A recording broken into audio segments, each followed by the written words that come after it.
In the 1890s, this Victorian farmhouse was considered much removed from the hustle and bustle of downtown Vancouver. Even so, its many fine features provided a touch of elegance to rural farm life. Good evening and welcome to Red's Classic Theater from the Stewart Farmhouse in Surrey. And this fascinating farmhouse provides an interesting glimpse of life at the turn of the century. And we'll show you more a little later on. Our movie this week is the 1969 production, Butch Cassidy and the Sundance Kid.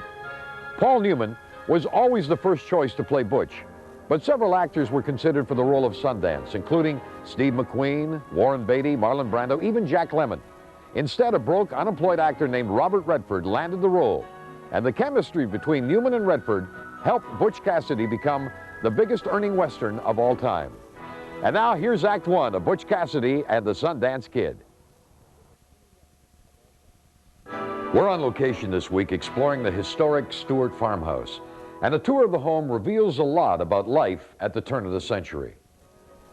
The parlor is clearly the most formal room, reserved for visits from special guests. Tea was often served here, and musical entertainment from the pump organ was a favorite pastime. In the kitchen, the large cast-iron cooking stove has a commanding presence. Here, simple but hearty meals were prepared for the Stewart family and the gang of up to 15 farmhands they employed. Just off the kitchen is the pantry, where food and dishes were stored. Notice the early 20th century gadgets that helped make farm life a bit easier. Nut crackers, apple peelers, and meat grinders. And we'll be back with more in just a moment. Another interesting feature of the Stewart homestead is this recently restored barn. It's known as a pole barn because of its rough log supports and exposed rafters. Pole barns were popular in their day because they were quite easy to build. Now you can see it when you visit during the Vintage Victorian Christmas event, which begins later this month at the Stewart Farmhouse. For information, call 574-5744. And now back to Butch Cassidy and the Sundance Kid.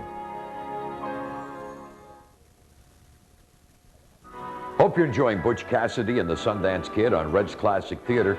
We're at the historic Stewart Farmhouse in Surrey. If Paul Newman and Robert Redford looked like they were enjoying each other's company during the making of this film, it's because they were. Though they met for the first time on the set of the picture, they became immediate and lasting friends.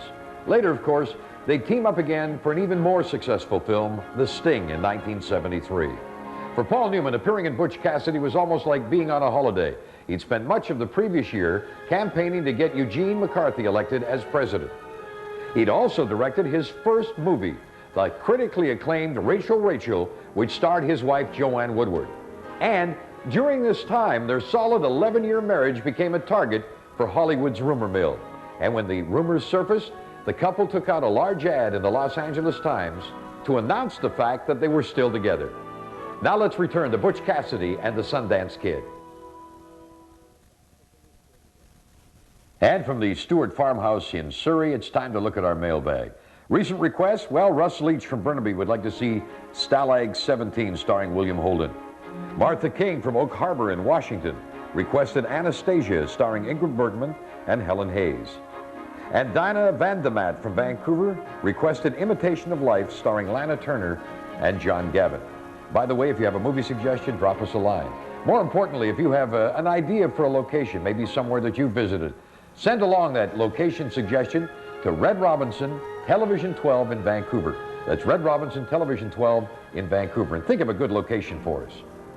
Coming up next week, Alfred Hitchcock's World War II psychological drama, Lifeboat, starring Tallulah Bankhead and Walter Slezak. And 2 weeks from tonight, be sure to see Barbara Stanwyck in one of her finest moments on the screen in Stella Dallas. And now back to Butch Cassidy and the Sundance Kid on Red's Classic Theater.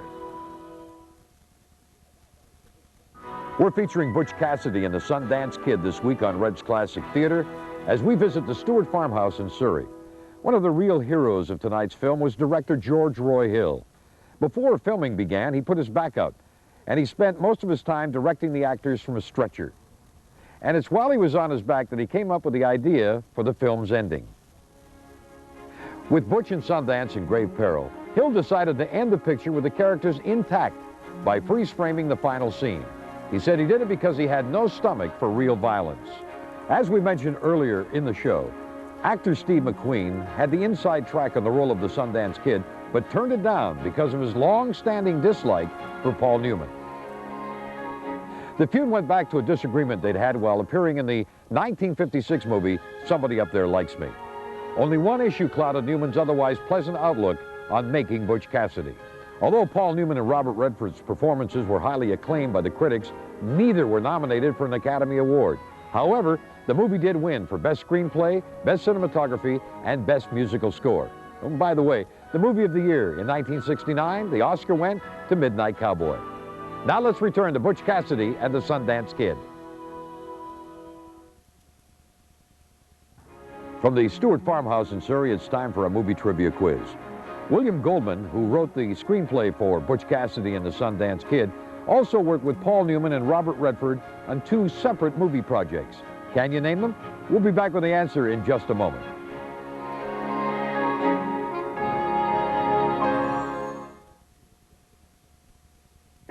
Here's the answer to our movie trivia quiz. Besides Butch Cassidy, William Goldman wrote the script for Paul Newman's 1966 movie, Harper, and for Redford's 1976 expose, All the President's Men. And now let's return to Butch Cassidy and the Sundance Kid. Well, that concludes this week's edition of Red's Classic Theater. I hope you enjoyed Butch Cassidy and the Sundance Kid, starring Paul Newman and Robert Redford.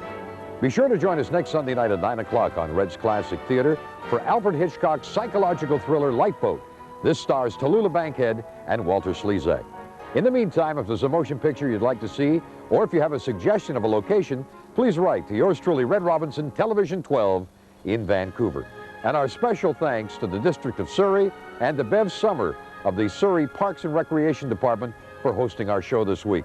The Stewart Farmhouse, by the way, is open Wednesday through Friday from 10 until 2 p.m., Saturdays and Sundays from noon until 4 p.m. Admission by donation. And the Stewart Farmhouse is located on the Crescent Road in South Surrey. Join us next Sunday night on Red's Classic Theater for Lifeboat. Until then, thank you for being with us. Good night, everybody.